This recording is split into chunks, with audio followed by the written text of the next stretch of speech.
¿Qué tal, amigas y amigos? Buenas tardes. Volvemos a encontrarnos aquí en Sin Censura, Diálogos para la Historia. Sin duda hoy un invitado muy especial, que además de ser un compañero de muchas batallas, amigo entrañable, pues ha sido parte de Regeneración en diversos momentos, del desarrollo de regeneración.com.mx televisión, y eso es algo que yo siempre le he reconocido, su presencia, su valía en muchos sentidos, en el sentido intelectual, en el sentido político.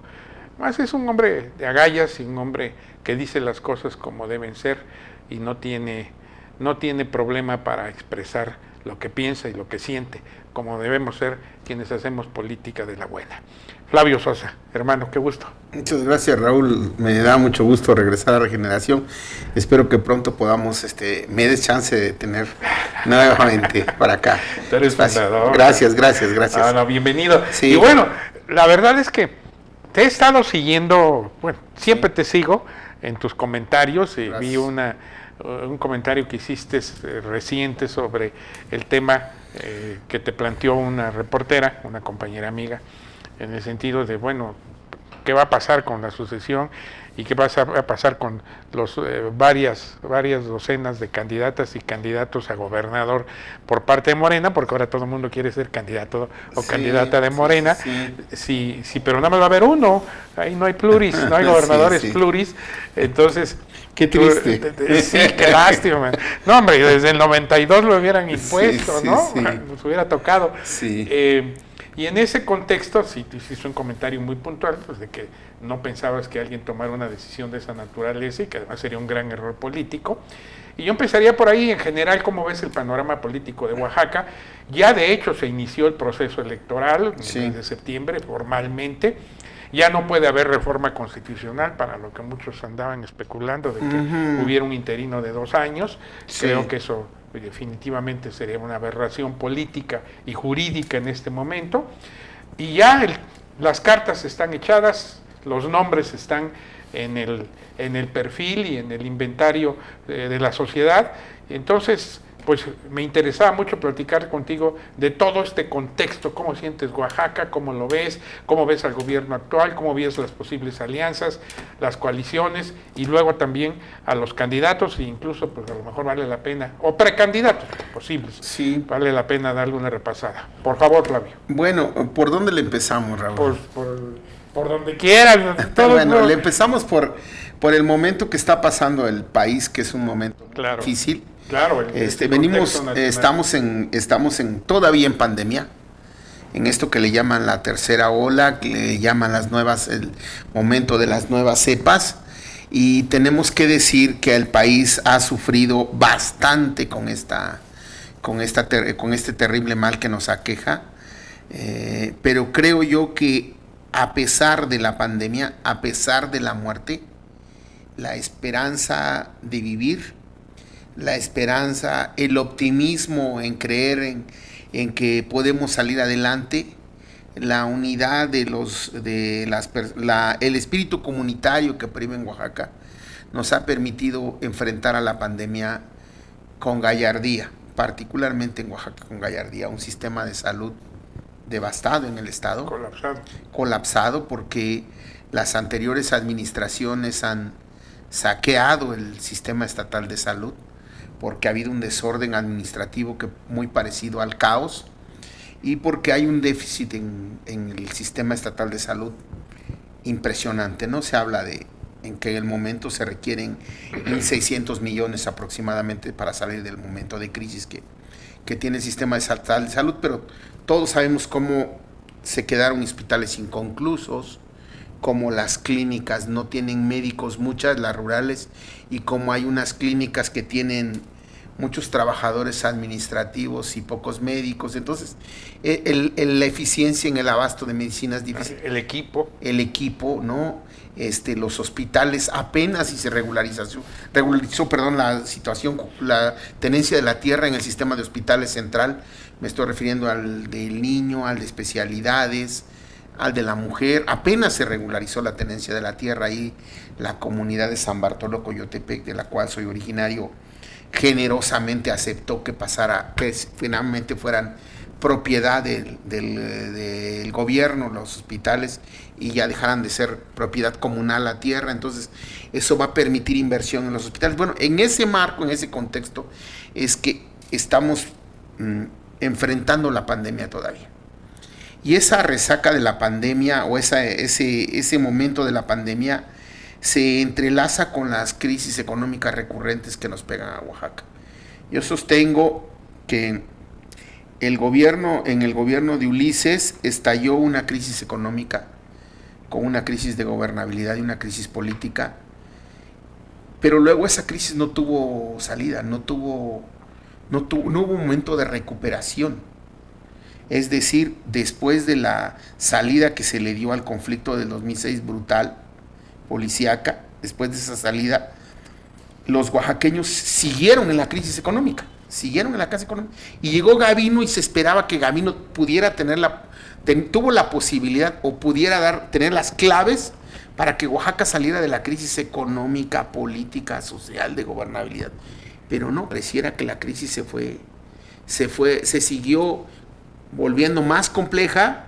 Llegó el gobierno de Alejandro y ha continuado las crisis. Entonces estamos hoy en un momento muy difícil en la economía, muy difícil en la salud, una crisis ambiental verdaderamente aguda, donde convertimos en vertederos de agua negra en nuestros afluentes, el río Asalado y el Atoyac, aquí en el Valle Central, por mencionar. Estamos hablando de una gran contaminación producto de la minera que está aquí en la zona de Ocotlán. Estamos hablando de un tiradero de valles centrales, tiradero de basura en valles centrales que ya está impactando en todo el valle de Oaxaca. Estamos hablando de una deforestación enorme en el estado, Si tú ves un mapa de Oaxaca, lo ves en la lógica de los bosques, o mirando la fotografía de los bosques, observas un saqueo hormiga impresionante que te espanta.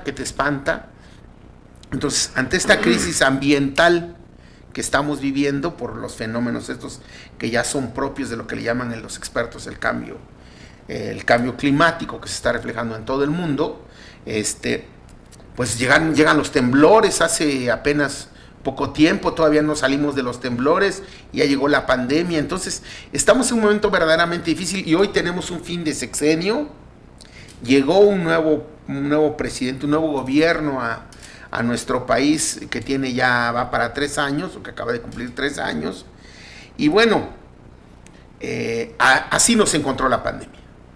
En ese momento es que estamos en la antesala de la sucesión gubernamental en Oaxaca. Y bueno, como Oaxaca es tierra fértil para los hongos, tenemos San José del Pacífico, tenemos Huautla de Jiménez, la Sierra Mazateca y la Sierra Sur, que son donde los hongos abundan, pues en política también, ¿no? Yo recuerdo una frase de un exgobernador que le preguntaron, oiga, ¿cuántos políticos hay en Oaxaca?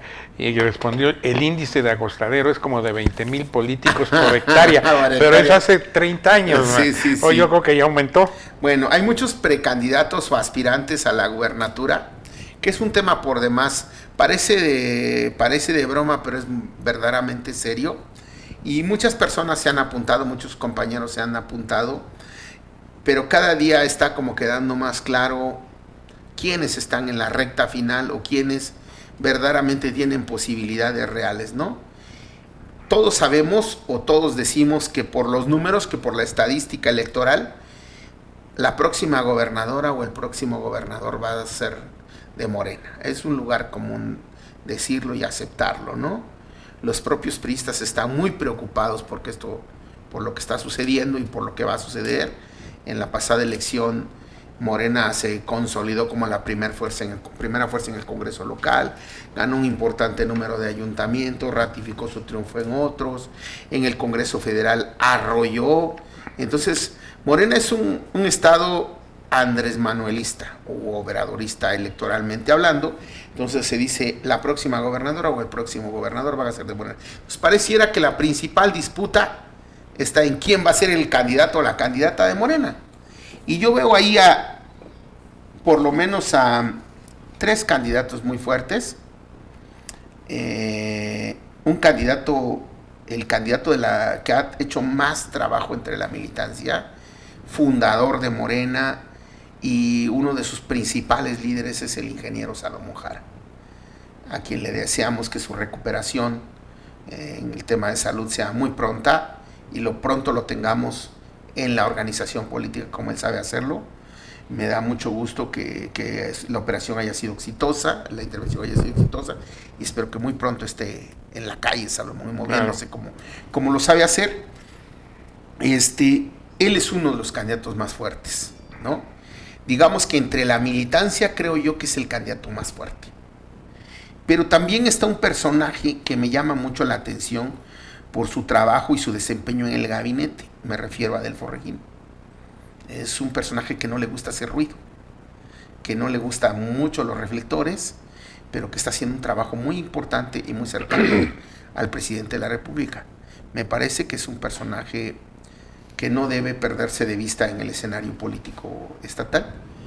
Y por el otro lado está la senadora Susana Harp, que proviene de otro vertiente que nutre a la 4T. La 4T se nutre fundamentalmente de la militancia, por un lado, del voto duro de López Obrador, de quienes hacen ordinariamente un trabajo a favor de Morena, y de la sociedad que cree en el proyecto de la 4T, de mucha gente que no milita y que cree en la 4T, empresarios pequeños, comerciantes, campesinos que no hacen labor de que no hacen militancia, artistas que creen en una transformación, pensadores que creen que se puede, y no les interesa el partido, no les interesa la dinámica de partido, simplemente van y votan por López Obrador, como votaron en el 2006, como votaron en el 2010, como votaron en el 2012 y como votaron en el 2018, arrolladoramente. Entonces, yo veo como esos tres personajes con más fuerza. Hay más nombres, ¿no? Ahora, a eso voy, si me permite hacerle un poco claro, de abogado del diablo. Bueno, yo veo, por ejemplo, bueno, tú sabes que nosotros en Regeneración tenemos una pluralidad democrática total, vemos todos los escenarios, nos gusta además tener toda la información de lo que está ocurriendo, no solamente obviamente Morena, que como tú bien lo apuntas, en este momento podríamos decir que es la fuerza política más hegemónica, por decirlo de alguna manera, en un sentido político. Pero por ejemplo, yo veo que se ha perfilado y se ha estado comentando dentro de Morena este joven Ramírez Pineda, director del ISSSTE. Tengo, porque recibimos la información, Héctor Sánchez, que fue candidato, el segundo candidato del PRD de la izquierda oaxaqueña en el 98 al gobierno de Oaxaca, también lo veo muy activo. Yo he visto, porque permanentemente tiene reuniones con presidentes municipales, con organizaciones, recorre el estado. Diría, son dos personajes que pudieran estar también en el juego. También, y ya sería un segundo punto que te plantearía, las alianzas, porque también se ha hablado de la posibilidad del primor.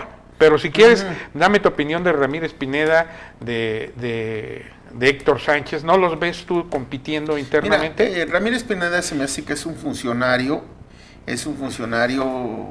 de reciente cercanía con la 4T, y yo no lo veo como con la influencia entre la sociedad o entre la militancia suficiente como para en la práctica llegar al momento final. ¿Por qué? Porque se dice que va a ser mediante encuestas. Eso iba a preguntarte también. ¿No? Sí. Se dice que va a ser mediante encuestas el método. Más bien no se dice. El método que va a utilizar Morena para definir a su candidato o su candidato va a ser las encuestas. Entonces yo no lo veo con el trabajo, la influencia suficiente como para incidir en una encuesta o para estar en los primeros lugares en la encuesta. Creo yo que el ISSSTE es una institución que lo ocupa mucho en sus labores, y bueno, pues tiene aspiraciones y son legítimas y se mueven, se mueve seguramente en esa perspectiva, pero me parece que el propio cargo lo ata mucho, ¿no? Y entonces creo yo que no le alcanza como para aspirar.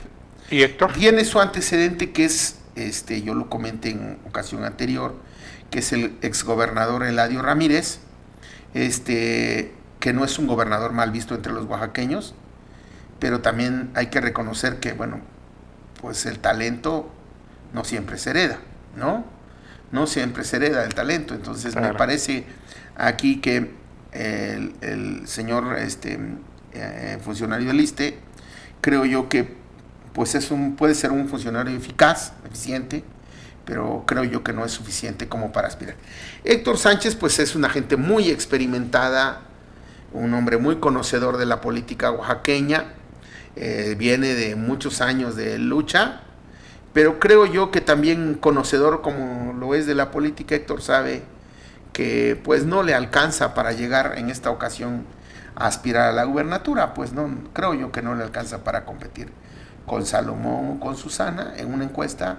No creo que tenga los índices de popularidad para estar, o índices de aceptación para estar en la candidatura. Creo que durante mucho tiempo estuvo como que retirado o apartado de la política estatal, y creo que eso lo colocó un poco fuera del campo de juego. Lo cual no implica que pueda crecer, ¿verdad? Claro, por supuesto que puede crecer. Y ahí yo te plantearía una cosa, Flavio.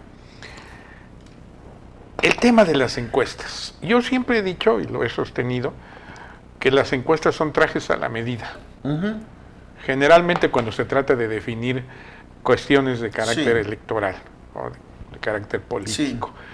Porque hay muchos elementos y muchos ejemplos. No digo de Morena, aunque también creo que en ocasiones no han cantado mal. No, se cuecen habas, por supuesto que sí. Entonces, lo platicaba yo el otro día con un amigo nuestro que forma parte del gobierno federal, precisamente estos temas, porque hablábamos de Oaxaca. Y él me decía, bueno, sí, el tema de las encuestas dentro de Morena es que también vamos a ver qué miden. Porque si miden conocimiento de la persona, es un tema. Y seguramente si vamos a hablar de conocimiento, pues ahí no tengo duda de que Salomón puede tener una situación privilegiada, porque obviamente tiene muchos años recorriendo el país. En ese contexto yo diría que Flavio Sosa también podría ser un candidato con posibilidades, porque también tú estás en el escenario político desde hace muchos años y te conocen. Por cierto, ¿no aspiras?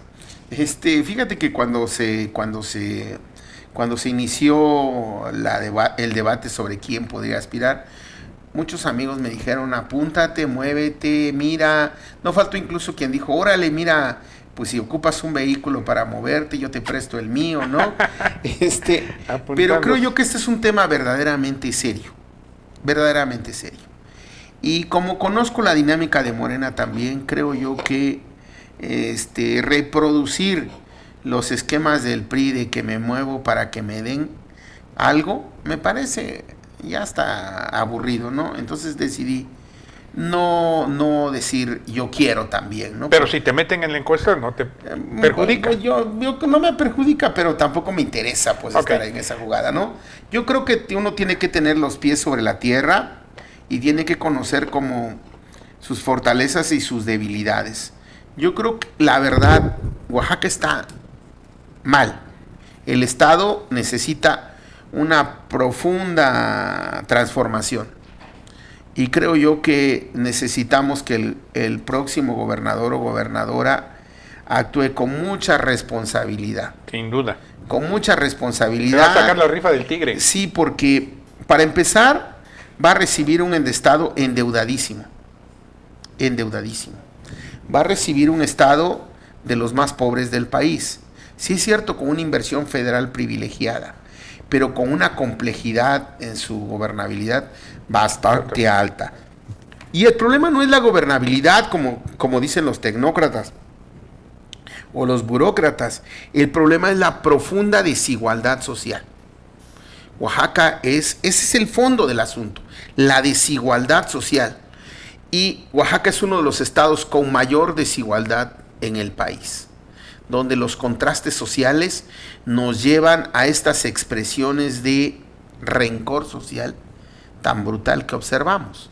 Yo recuerdo perfectamente cuando las primeras giras del gobernador y el presidente, la primera, la segunda, la tercera gira, cómo se contrastaban las rechiflas y los aplausos de manera impresionante, pero además en el corto cómo afloraba el rencor social, cómo la gente decía, perdón, voy a usar malas palabras, ya se chingó el PRI y ahora vamos sobre de ellos, o sea, durísimo el rencor social.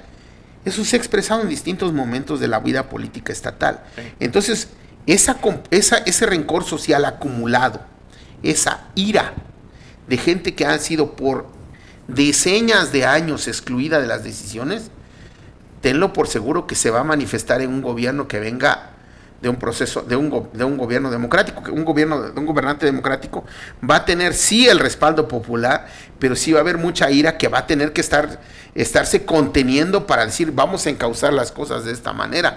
Entonces la gobernabilidad va a ser muy difícil de sostener, va a ser muy compleja. Que ya lo es. Que ya lo es, no, o sea, ya lo es, digo, vemos que secretarios generales de gobierno pues no le entienden, ¿no? No le entienden muy bien. Espero que tú le entiendas. Perdón.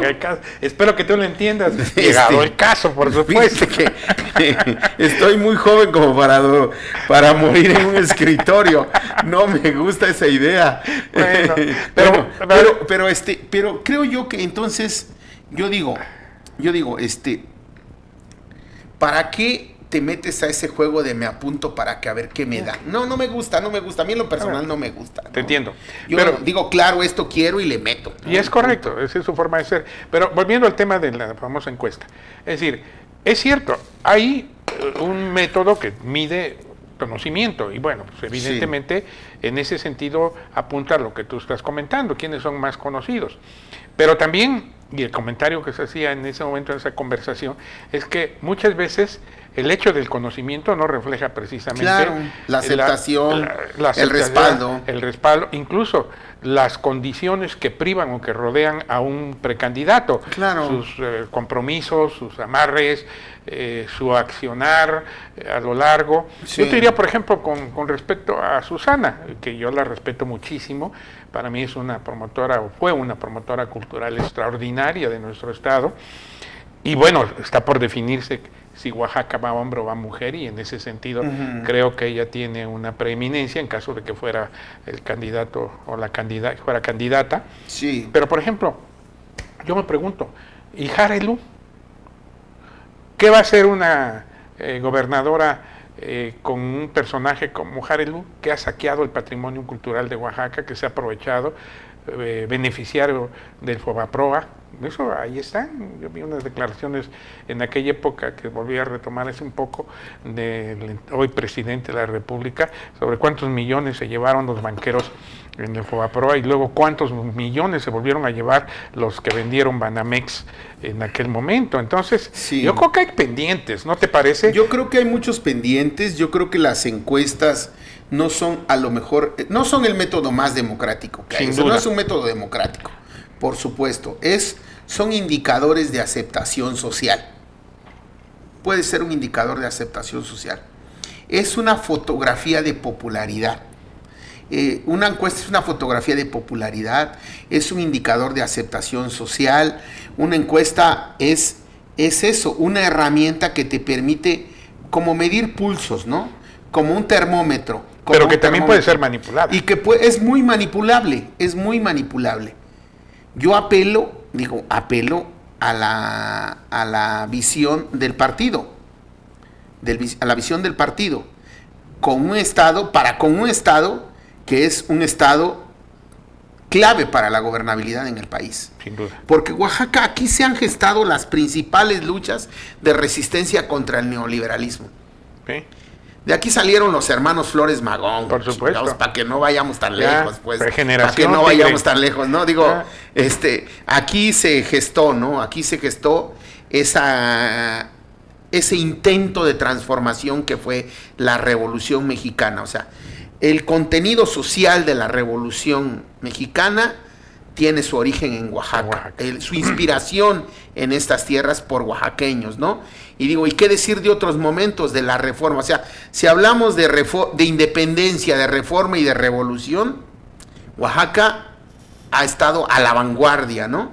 Aquí ha estado a la vanguardia. Claro. Podemos hablar de personajes tan míticos donde se funde la leyenda y la historia como el indio de Nuyó, Un personaje que siendo indígena se convierte tal vez en pájaro, vence las distancias de la geografía, vence las montañas y logra traer a Morelos para rescatar heroicamente la Mixteca, ¿no? Sí. Y romper el sitio el sitio en que se encontraban por las tropas realistas.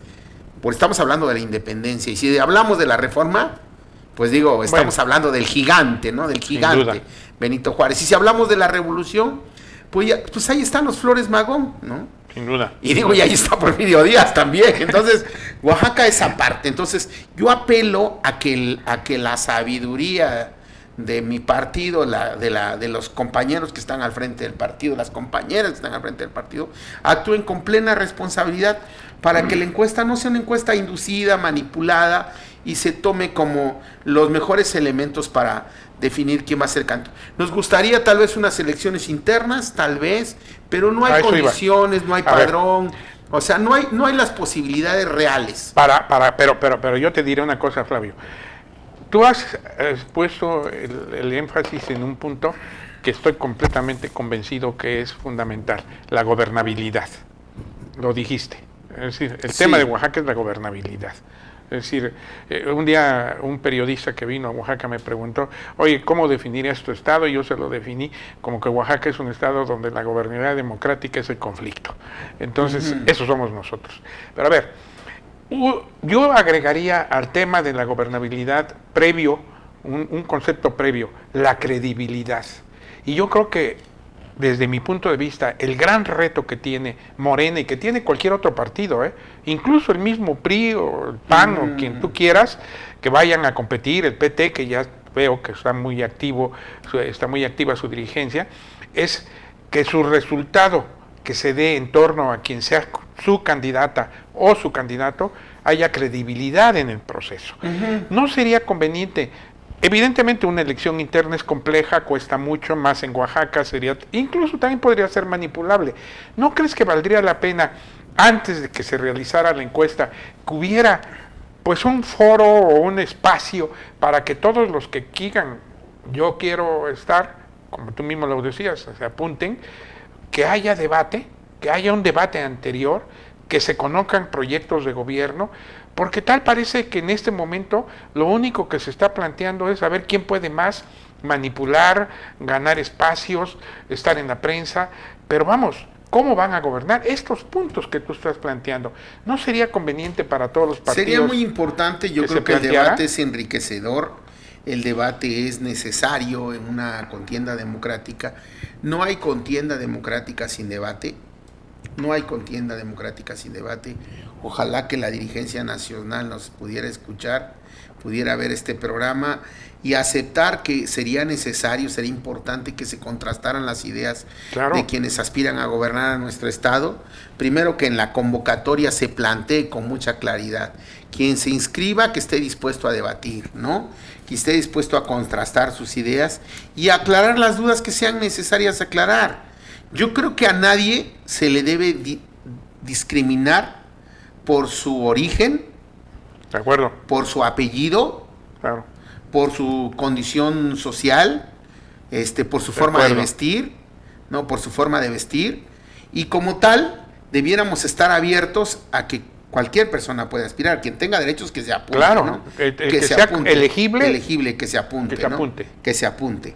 Y luego que contraste sus ideas. Me parece importante que contraste sus ideas. ¿Estarías de acuerdo? Y yo totalmente de acuerdo, y me parece importante, me parece necesario que eso se pueda dar. Yo creo que en el caso de Oaxaca en lo particular, y de cómo se están viendo las cosas, porque también no le podemos plantear una idealidad para el proceso electoral o para el proceso definitorio de Morena. En la práctica van a quedar 2 o 3 aspirantes, mujeres. Tú insistes. Yo insisto en eso. Digo, pues podemos apuntarnos 20, ¿no? O sea, cuando salga la convocatoria. Vamos a suponer que me dicen, tú no te has apuntado, pero apúntate, cabrón, ¿no? Y ahí va, y me apunto, ¿no? No, yo creo que no. Creo que no. Los que queden, tienen que comprometerse al debate. Tienen que comprometerse al escrutinio público, tienen que aguantar la crítica, tienen que soportar la crítica, tienen que someter su pasado a revisión, su pasado y su presente a revisión, ¿no? Yo creo que nos tienen que decir su declaración patrimonial, eso es muy importante, saber qué tienen, con qué van a entrar, con qué aspiran, ¿no? O sea, y a lo mejor hasta con quién van a gobernar, mano, porque claro, luego te llevas cada sorpresa. Sí, ya hemos tenido hemos tenido tristes experiencias. Yo me acuerdo que en la época de Eladio había un grupo de gentes de fuera que vinieron que se les denominaban los extraditables, ¿te acuerdas? Eres duro.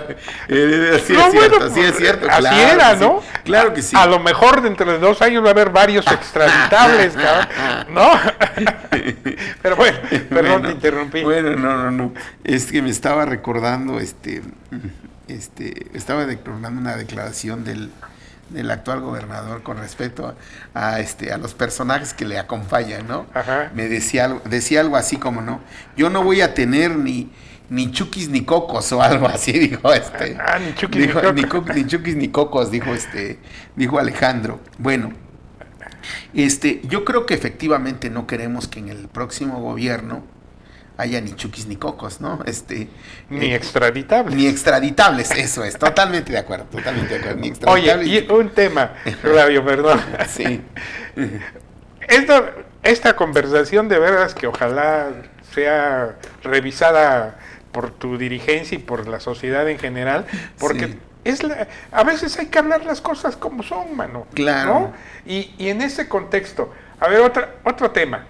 Se ha hablado mucho de la buena relación que hay entre el gobernador y el presidente de la República. Sí. Y qué bueno que la haya. Yo la celebro. Yo la celebro porque además el gobernador lo ha dicho, Alejandro, lo ha dicho. Es decir, una cosa es los procesos electorales, los partidos políticos, y otra cosa es el ejercicio del gobierno institucionalmente.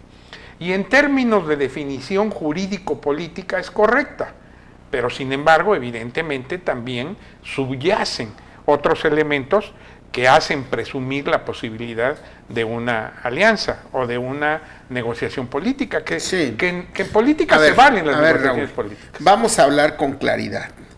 En Oaxaca no queremos un primor. Tú no lo quieres. Yo no lo quiero, ni necesitamos un primor. Así de claro. Esa es mi opinión. Mi opinión es que en Oaxaca no queremos un primor, ni necesitamos un primor. En Oaxaca desde mi punto de vista tiene el corazón a la izquierda. Esa es mi opinión. Oaxaca es la tierra de la gente que en la calle reclama sus derechos, que no se detiene para reclamar, para exigir sus derechos. Oaxaca es la tierra de los grandes pensadores. Sin duda. Oaxaca es la tierra de los grandes artistas. O sea, tú bromeabas con el tema de los políticos. Bueno, poetas y artistas y pintores, Oaxaca es prolífico, ¿no? Claro, los mejores creadores gráficos del mundo están acá. Están acá. Y otros más se vienen a residir acá. Se vienen a residir acá. Ahí están los artistas populares o los maestros del arte popular. Digo, si menciono a 5, se van a ofender otros 5 porque son decenas o más, mucho más. Digo, maestros del arte popular, mis respetos, ¿no? Digo, es la tierra de Francisco Toledo por poner. Para empezar. Para empezar, ¿no? Y digo, y en la lucha social es la tierra de la sección 22. La sección 22 ha sido la vanguardia de la lucha contra el neoliberalismo en México. Y ha resistido. Y resistió a las reformas educativas, y aguantó cárcel, y aguantó represión, y aguantó persecución. En Oaxaca, la sección 22 tiene la legítima representación del magisterio. Y en muchas partes del país, y digo, y tiene una gran influencia en la CENTE, y tiene una gran influencia, y está luchando por la transformación de este sindicato. Oaxaca es una tierra de muchos contrastes, de grandes vanguardias. Digo, el Congreso que fenece, podrá decirse lo que quiera el actual Congreso, pero este Congreso se colocó a la vanguardia en la legislación a nivel federal. Este Congreso legisló como un Congreso de izquierda, está terminando, y legisló como un Congreso de izquierda. Sí. Somos vanguardia en muchos temas. Apenas hoy se conoció el fallo de la Incluso Corte sobre el tema del aborto, por ejemplo. Aborto. Y cosas que podrían parecer Sí. menores, pero que ahí están. Vi también un pronunciamiento, una decisión del Congreso para calificar de alguna manera los concursos de belleza. Por ejemplo, ponerte ¿no? un ejemplo. Por poner ¿no? un ejemplo. Por ¿no? poner otro ejemplo. ¿Qué es digo, lo que tú estás planteando? y entonces precisamente digo, la defensa de los derechos de la mujer. La dirigencia de Morena tiene que ser lo más responsable posible de escoger bien quién va a representar a Morena. Porque si no va a tener cuestionamientos, va a tener ruido innecesario en un estado tan identificado con la Cuarta Transformación, ¿no?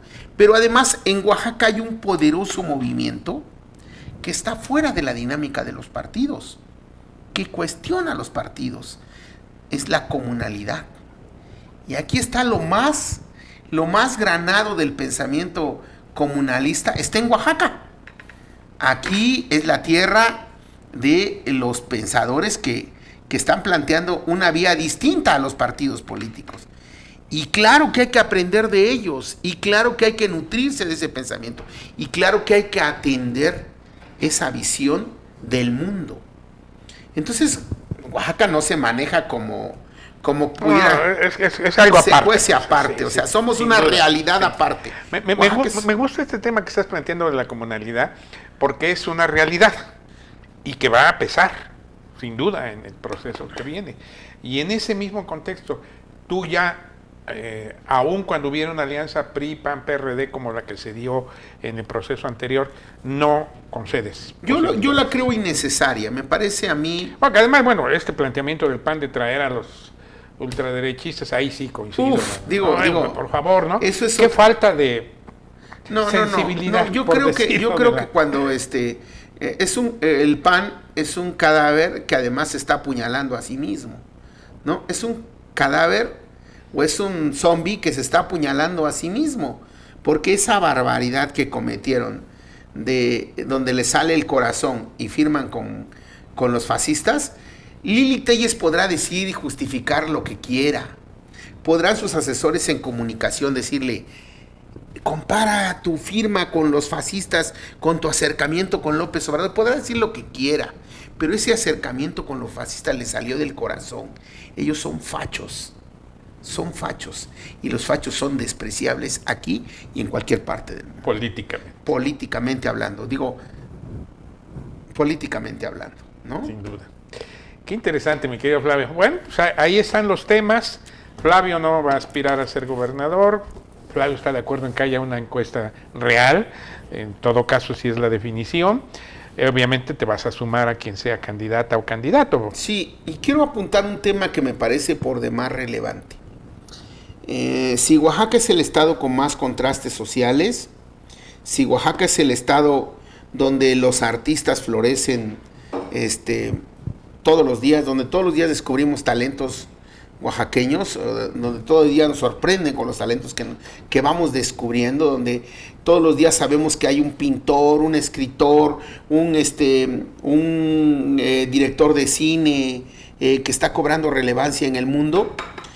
También es una tierra de contrastes y es una tierra donde las mujeres han sido históricamente marginadas, donde han sido históricamente sometidas, donde el discurso de inclusión ha sido un discurso que vende mucho, pero no hay que perder de vista que las mujeres están emergiendo con una fuerza política impresionante. Sin duda.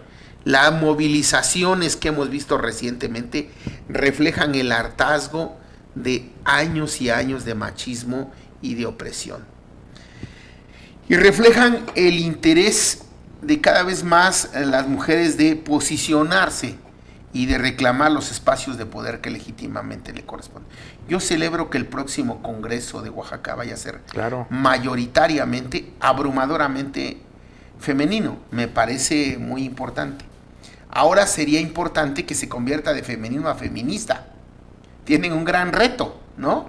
Va a ser un Congreso mayoritariamente femenino. Ahora tienen el reto de convertirse en un Congreso feminista y vanguardista.